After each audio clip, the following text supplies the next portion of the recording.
மக்களே, 4 வேலை பண்றதுக்குள்ள முதுகு வலியா இருக்கா, எந்த வேலையும் பண்ண முடியாத இருக்கா, அப்படி மீறி பண்ணிட்டா பெயினா ஸ்டிஃபா இருக்கா, அதுக்கு இந்த எக்ஸசைஸை கட்டாயம் பண்ணுங்க. அதுக்கு முக்கிய காரணம் இங்க இருக்கிற ஸ்பைன்ல இருக்க மாதிரி ஒரு கர்வ் இருக்குங்க. அந்த கர்வ் எக்ஸாஜரேட் ஆயிடுச்சுன்னா மசில் எக்ஸசிவா வேலை பண்ணி நம்ம டே டு டே லைஃப்பை லீட் பண்ணும், அப்பவும் ஸ்ட்ரெயின் ஆகும். இல்ல அந்த கர்வ் கம்மியா இருந்தது அப்படின்னா ஃபிளாட் பேக்னு சொல்லுவாங்க. அப்ப ஜாயிண்ட் வழியா அதிக ஸ்ட்ரெஸ் போறதுனால இதே மாதிரி ஸ்ட்ரெயின் ஆகும். அதை ரிலீவ் பண்றதுக்கு இந்த ஒரு எக்ஸசைஸை ரெகுலரா இந்த ப்ராப்ளம் உங்களுக்கு இருக்கா இல்லையான்னு தெரிஞ்சுக்கிறதுக்கு நார்மலா ஃப்ளோர்ல காலை நீட்டி படுத்துக்கோங்க. இந்த இடத்துல கையை விட்டு பாருங்க. கர்வ் அதிகமா இருந்ததுன்னா பெரிய கேப் இருக்கும், இல்லைன்னா கேப்பே இல்லாம இருக்கும். ரெண்டு இருந்தாலும் இதோட அலைன்மெண்ட்டை ஸ்டெபிலைஸ் பண்றதுக்கு இந்த கேப் இல்லாத மாதிரி புஷ் பண்ணி ஹோல்டு பண்ணிக்கோங்க. கஷ்டமா இருக்கும், அதனால 2 காலை மடக்கிட்டு ஹோல்டு பண்ணிட்டு ஒவ்வொரு காலா நீட்டி நீட்டி விடுங்க.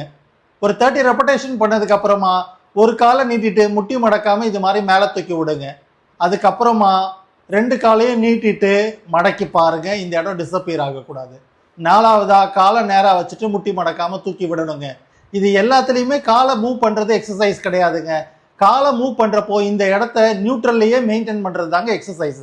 இந்த எக்ஸசைஸை பண்ணுறப்போ அந்த ஸ்பைனல் கர்வை மெயின்டைன் பண்ணுற பெல்விஸுக்கும் லம்பாருக்கும் இருக்கிற மசிலோட ஆக்டிவேஷன் லெவலை நியூட்ரல் பண்ண முடியும். சிம்பிளாக சால்வ் பண்ணால் ஸ்டெபிலிட்டி இம்ப்ரூவ் பண்ண முடியுங்க. அதனால நம்ம நிறைய நேரம் வேலை பண்ணாலும் வலி இல்லாமல் வேலை பார்க்க முடியும். ரெகுலராக பண்ணுங்க, பெயின் ஃப்ரீயாக வாழுங்க. Just for the information, doctor Ram physio.